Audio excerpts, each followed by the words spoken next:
Hey, my name is Dylan Dunkerton, and today I'll be telling you about the toxin in your water. The toxin is Brevetoxin.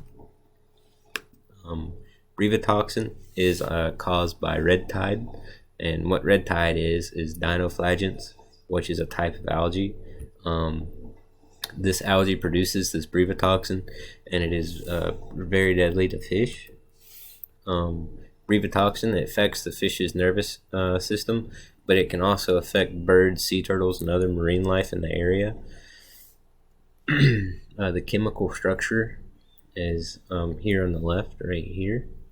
And the Brevetoxin group, or Brevetoxin, is a group of more than 10 lipid soluble. And the functional groups are hydroxyl and aldehyde. You can't see it in the picture, but over here is the is CHO, and there is a couple oxygen and hydrogen bonds. Dinoflagellate. The scientific name is Carina brevis, also known again as dinoflagellate. For it to flourish or to do good, it needs optimal light for photosynthesis, and then it also needs warmer temperatures and nutrition such as nitrogen and phosphorus.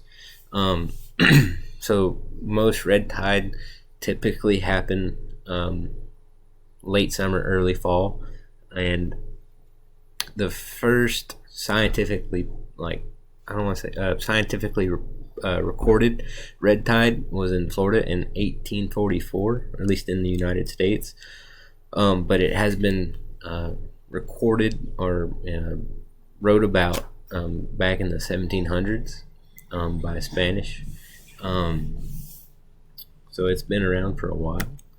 But my hypothesis is that high concentrations of nitrogen and phosphorus has polluted the water, making it optimal conditions for the algae to grow and flourish in the water.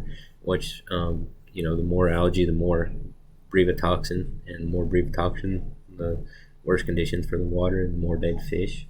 I believe how the nitrogen and the phosphorus got there is that a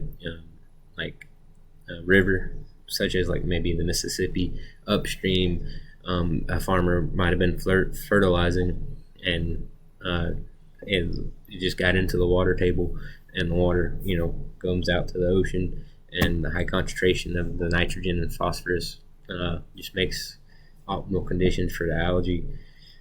And I believe that is how the nitrogen and phosphorus got there.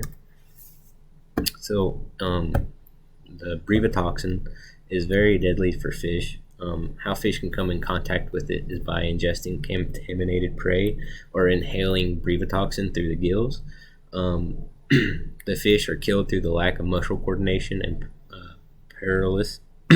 paralysis, and this results into respiratory failure. And the effects on people. So Brevetoxin is not deadly to people through air, or you can breathe it in, you can go swimming, you can come in direct contact with it. But what can make you severely sick is eating shellfish in the contaminated waters. The shellfish are typically not affected by the Brevetoxin, but they can carry high amounts of it, and it is a odorless and tasteless toxin, and it can make you very sick if you eat the contaminated shellfish, such as shrimp or crab. Now, the Brevetoxin, if you do have respiratory problems like asthma and you get near it, it can make you, it can irritate your respiratory system. And if let's say you go swimming in it, again, it's not deadly, but it can make you cause breakout and rashes. So it is ill-advised to go swimming in it, but again, it's not deadly. So here's all my references, and